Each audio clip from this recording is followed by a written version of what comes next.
My name is Ruqayya Louise Daville, and I'm nearly approaching 47. I have one sister. I have a mother that's still alive, but my father passed away about 10 years ago. We were in and out of religion. My mother was a Roman Catholic. My dad was a Christian, but we never really went to a Roman Catholic school and that kind of upbringing. We spent most of the time in a very just ordinary Christian upbringing, really, normal everyday family life. Then school predominantly was our main Christian focus, and all the divinity was actually done during that time of the prophet Jesus, and I was a very shy child. I didn't have many friends, but nothing has changed throughout my adult life anyway. I'm very much a reflective, on your own kind of person. I would think that my main hobby or my main interest through my childhood was about speech and drama. It was always about Shakespeare, loved Shakespeare, and the importance of language and diction. I used to have a friend called Waylene Fan. We used to go and play tennis quite a lot during my teenage years, and we used to get on our bikes and go strawberry picking in the summer to earn a little bit of money more than anything else. We used to just eat them and pick them, eat them, pick them, eat them, pick them. That was all our summers, really. I used to go scrumping, which is going up an apple tree, usually trying to nick somebody else's apples and fall out of trees. So the religion really didn't take any hold until I was really about 15, 16. And then I was looking for something more than what I was getting. I actually didn't feel I was fitting in to my own life. Does that make sense? I just feel there was something missing. There was like a jigsaw puzzle that I couldn't quite make out. And I went into Zen philosophy, into the Buddhist philosophy, very interesting philosophy and very peaceful, and it really did resonate with me in my teenage years.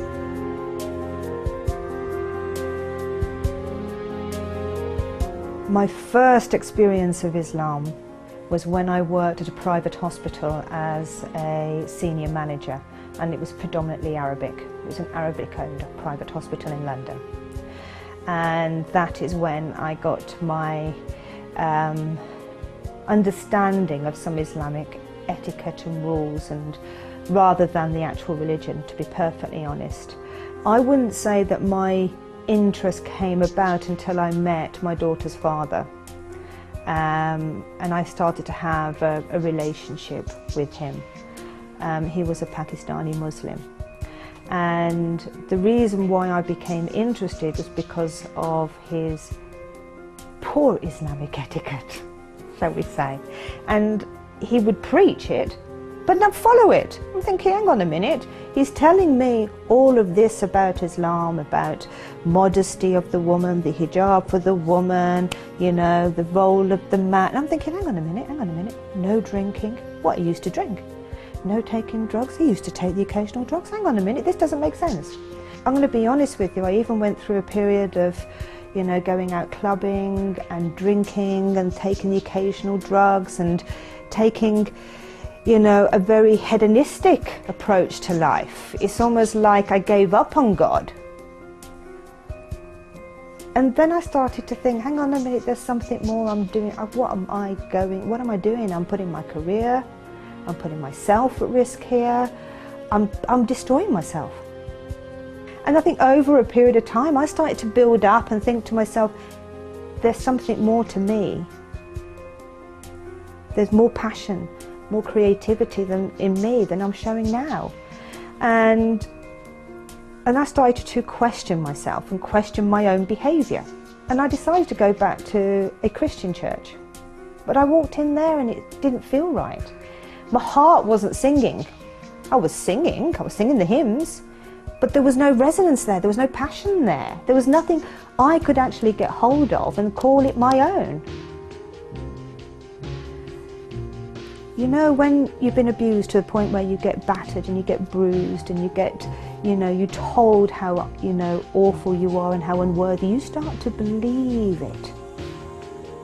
You don't see yourself. When you look in the mirror, you see what that man or what other people are saying. You've lost the true essence of God.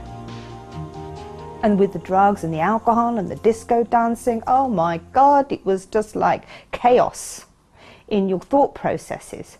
And it was reflecting out in your emotional, in your physical, in your spiritual. It affects every aspect. So I decided to leave Saliha's father because he wasn't for my highest good, really. And then I thought, okay, right, what do I need in my life? I need rigidity. I need meditation. I need focus. I need a practice. So I went to Woking Mosque and I saw a beautiful sister there, Salma, and we had some one-to-ones. And I tell you what attracted me to Islam. It was the prayer. I needed something where it's not just about the practical aspect, it's a spiritual aspect. Something that touches you on an energetic level, that you can connect with and resonate with, that you think is going to in some way give you the power to get through some of the trauma and the disappointments and the violence in your own life. And it was prayer. It was a guidance. It was like a light switch. I can remember my Shahada anyway, at Woking Mosque. But I said it half-heartedly. Do you know, I know people say, oh, when I converted, I had all these. It was almost like I still had that doubt, but I was saying it because I knew it was right, but I wasn't too sure whether I could fulfill it. Does that make sense? First of all, my number one priority was to pray, because I thought the only thing, which I wasn't too sure what Allah was, to be perfectly honest, was this feeling I had inside my heart that every time I prayed, I felt I was getting healing. I felt I was loved. I felt there was some supernatural energy field affecting me, making me feel happier. Yeah? It didn't stop the day-to-day living, but when I prayed, it was just that moment where I can just open up and get some healing. It was like my little communication with God. And then I went through a really horrific time, because unfortunately Saliha's father came banging on the door in my life again and demanded his right of goodness knows what. And unfortunately he assaulted me to a point where I could never go back. I wrote a poem just before I did my Hajj, and it was like my first partner took away my physical essence, my body, with the bruising and the battering. And then Saliha's father actually then took away my hope. He took away the spirituality, he took away my heart, he took away the emotional aspect of myself.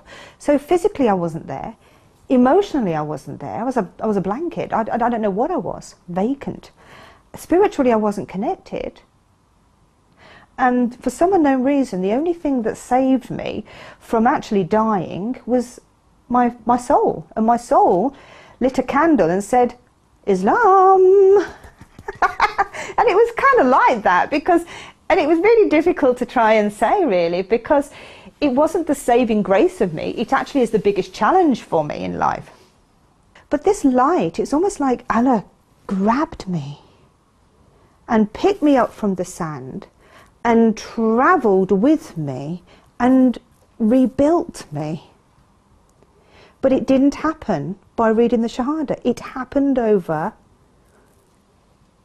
was it 15 years now I've been Muslim? So I thought I'd try and reinvent myself. How can I reinvent myself? I'm still the person. I have to go inside. And what Islam did to me, it made me investigate who I am. So what I believe Allah has done is set me some very difficult challenges in my life for me to learn from. But I had to say, I surrender. I had to say, okay, a control freak that I am, I'm going to go with the flow of what you've given me. I haven't got a clue where I'm going, but I'm not going to resist. And I'm going to find out who I am.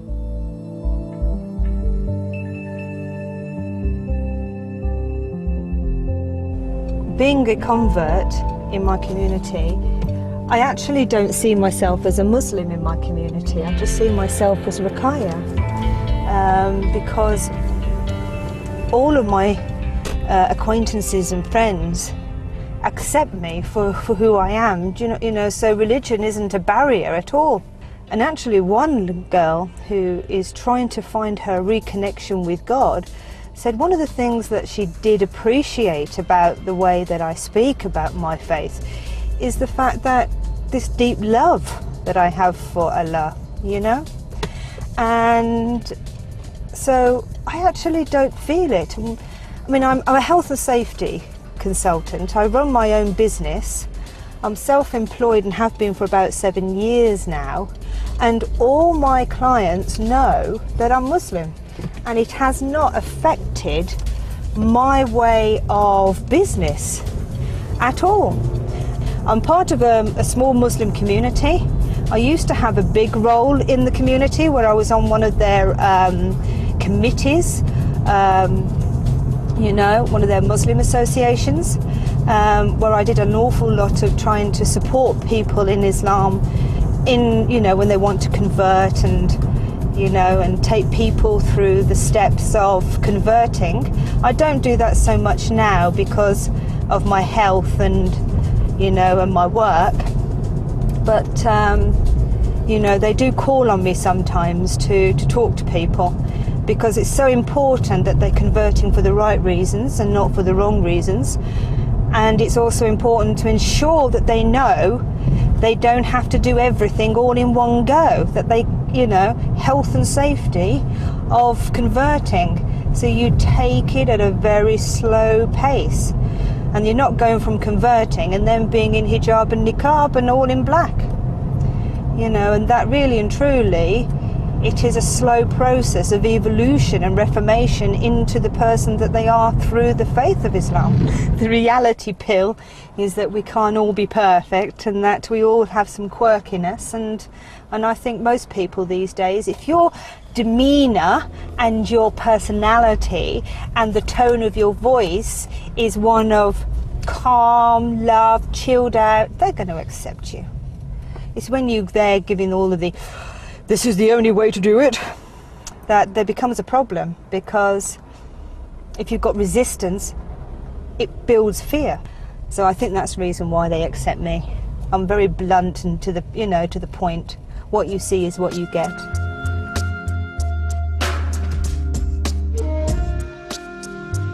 You're going to sit down and eat at the table? I don't know, would you like me to change where I sit, or would you like me to sit where I do normally? Go and sit where you sit normally. Cheeky, isn't she? Do you know what? I'm, you know, bringing a child up, I suppose it's any child, but somebody who is as vocal as that is sheer hard work.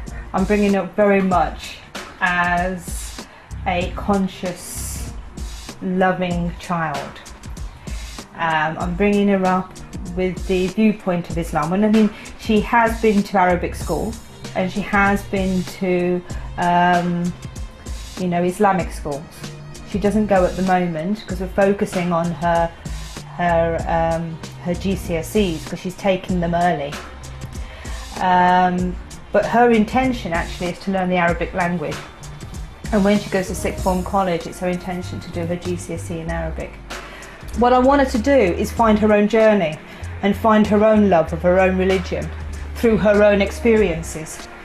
I'm hoping that I give her a good role model, you know, within my own teachings and with my own, the way that I am. Hopefully she's learning how to be a woman by following me. There are going to be some issues because, you know, and I'll tell you what she said one time. She goes, Mum, I'm not going to make the same mistakes as you. I'm going to make my own mistakes.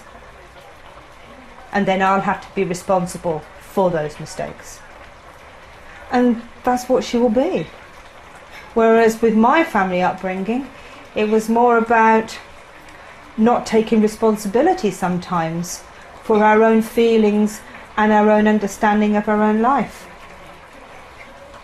Fruit's in the pudding, is it? Fruit's in the pudding? Well, we'll soon find out when she becomes 21 and see if it's worked.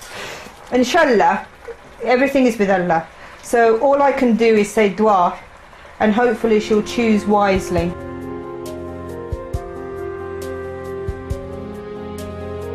My mother, you have to remember at this time, I was breaking away from Saliha's father, the destructive nature of my lifestyle. My mother wasn't happy with my lifestyle. My mum wasn't happy with my choice in men. My mother wasn't happy by the disintegration of my soul. Yeah. So what you have to think about is that I had a little gap from my mum where I didn't speak to her for 9 months. In fact, my family did not know where I was. I walked out that door of my family home. I just had a miscarriage. I just lost a baby at that time. I didn't know where I was.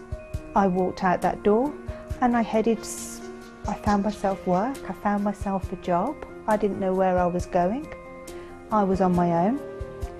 And I decided that I needed to get away from my family. I needed to get away.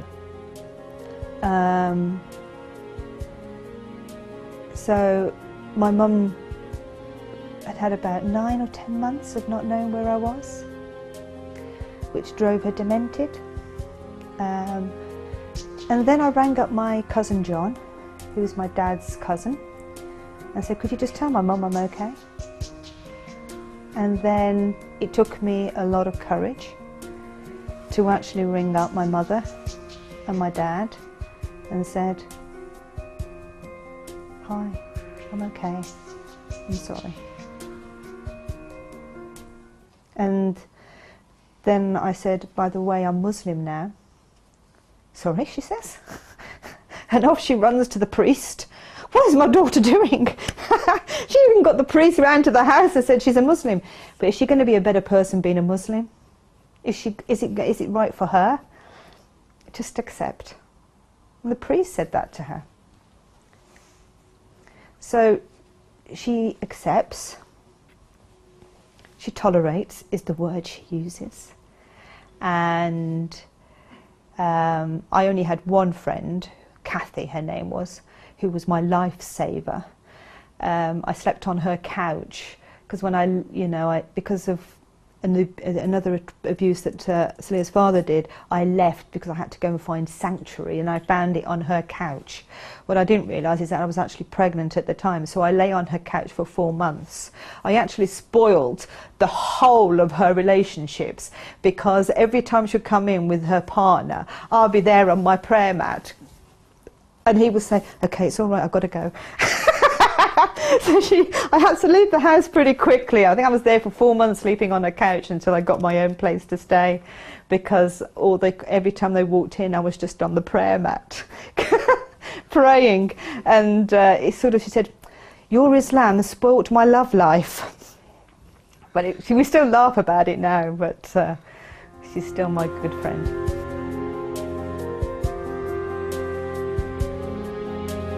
I feel that I've suffered to help other women.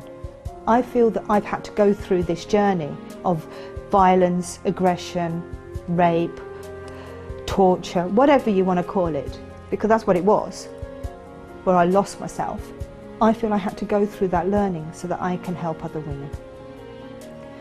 And my role purely today is to teach women how sacred they are and how beautiful they are. The Quran talks about the womb a lot, talks about the feminine energy a lot.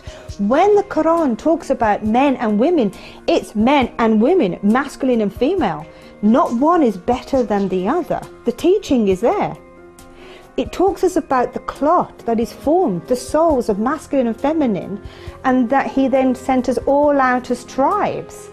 I have been invited over to America to do some workshops on the sacred female, and I'm in the process of writing a book at the moment about my experiences.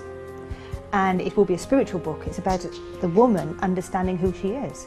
And it's my journey through very dramatic, through my Ruhani path, how I've come to actually understand who I am. And I've found a publisher, and hopefully it will be published by the end of the year, inshallah.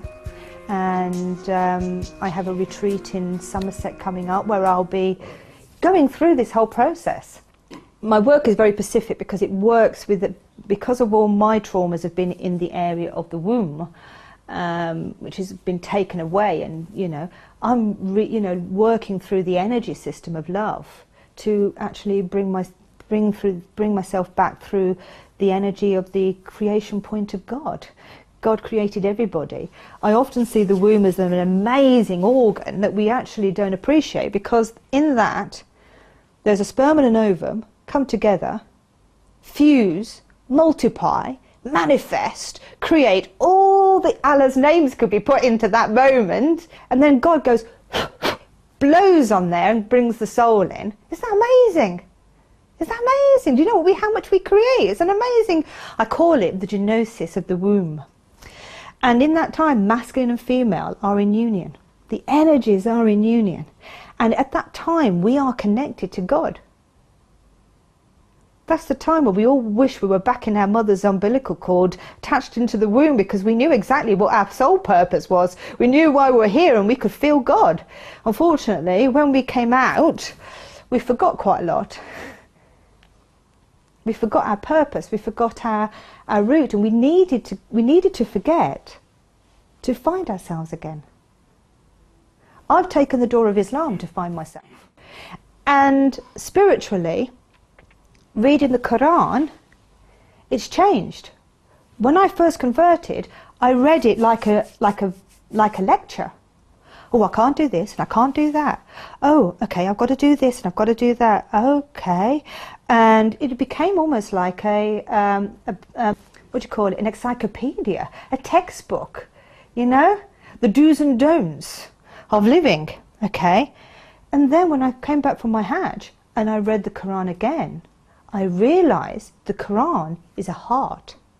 And in that heart, there's gentle, beautiful notes being read. And in each of those notes, there's energy. And that's the beating heart. You cannot take the Quran, this is my learning, and look at one ayah and say, okay, that's right for humanity. You've got to take the whole of the Quran as one beating heart, and when you connect to that spiritual heart, then you will understand. It's almost like, here's the jigsaw puzzle, and you're trying to put the jigsaw together. Go above it, feel above it, and see. So my work is about for women to understand all aspects of themselves. The sexual, the emotional, the physical, and the mental. It's about understanding who they are. And then being able to work equally with their men in a decent relationship. That's what I feel my passion is. That's what I feel Hajj taught me. And that's where my Islam is going.